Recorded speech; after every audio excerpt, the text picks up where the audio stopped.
Google has recently launched their Pixel phones, and the media seems very excited about how Google is finally a competitor to Apple and how they will wipe the floor with Samsung. And I'm just sitting here wondering if I'm the crazy one or these people just don't understand how the smartphone market works. In either case, I am Martin from TechAltar, and in the 6th episode of the Story Behind series, let me play the armchair CEO and tell you how to run a company.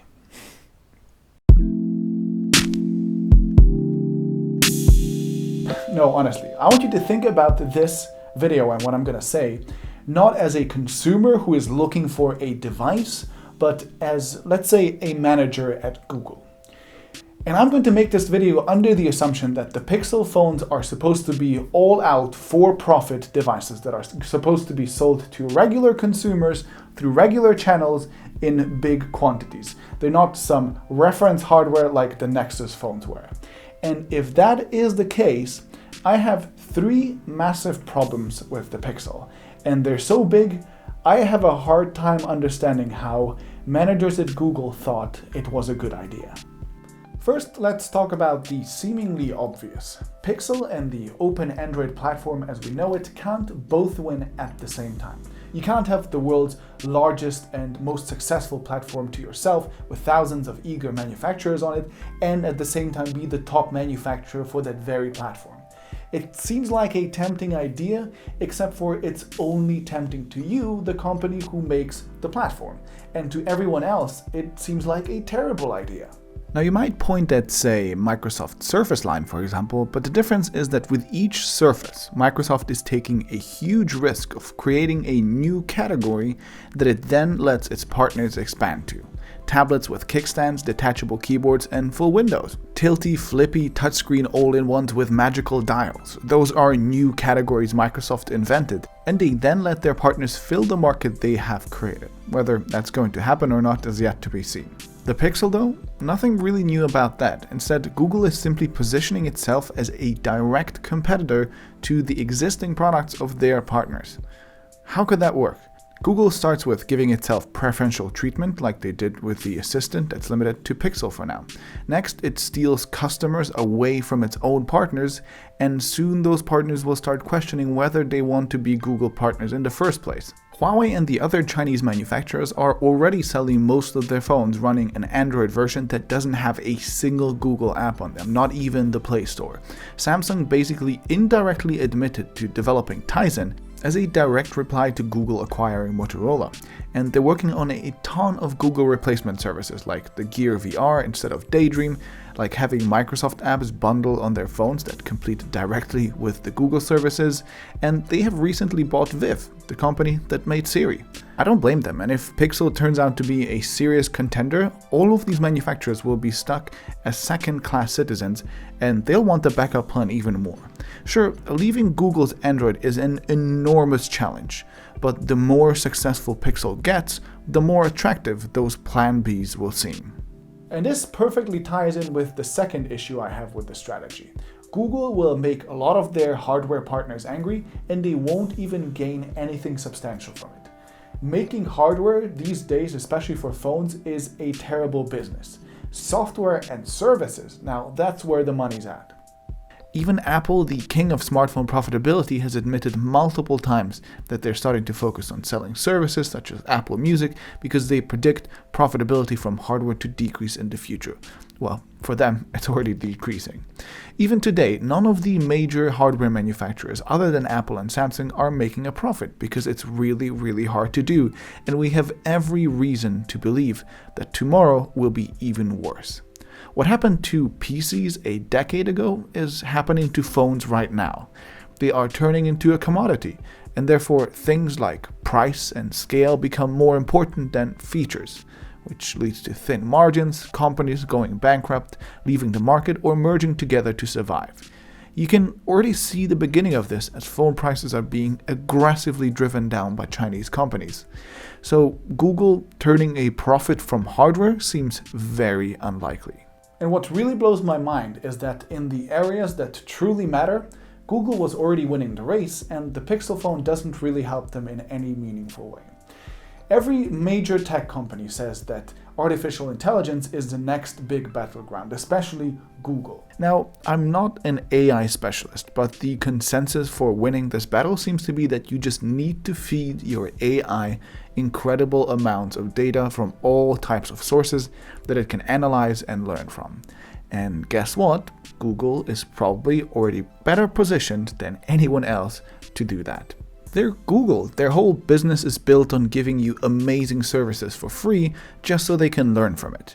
I've made a comparison between the Google Assistant and Cortana, for example. You can check that out right here. And there's also another one comparing it to Siri. It's clear to me that Google is already on the right path to winning this race because of how ubiquitous their services are. They don't need to build a phone for the Assistant alone. They could just make it mandatory on Google Android, maybe launch a Google Assistant certified program to ensure quality, and call it a day. It would reach more people, and partners would still be less angry at them than if they had, stolen their customers. But if that wasn't bad enough, there is a good chance that the Pixel won't even be successful because Google is, let's face it, terrible at hardware. Now, I don't mean they're bad at making hardware specifically, they can clearly do that, but at everything else.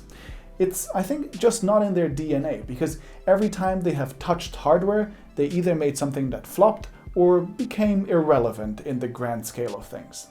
Let's break their hardware efforts into three groups. First, the ones they've bought. Motorola failed. Nest and Dropcam, originally both leaders of their categories, are now both essentially irrelevant. They've had programs like the Nexus, Google Play Edition phones, and Android One, and none of them ever sold on a relevant scale. Third, hardware they have developed on their own, like the Pixel Chromebook and the Pixel C, the Google Glasses, the Nexus Player, and so on. Apart from maybe the Chromecast, a glorified dongle, none of these really matter. Sure, for most of these products, like the Nexus phones for example, sales quantities were never a main goal, but there has to be more to it than just not trying hard enough when a company has a whole graveyard of dead hardware and barely any successful ones. I think the entire corporate culture just isn't made for hardware. See, making and selling hardware requires an entirely different approach than mastering software. But it's just as complex. Those stupid TV and billboard ads are science too. You can say Samsung building its own software is a joke because Samsung is terrible at software, and you'd be right.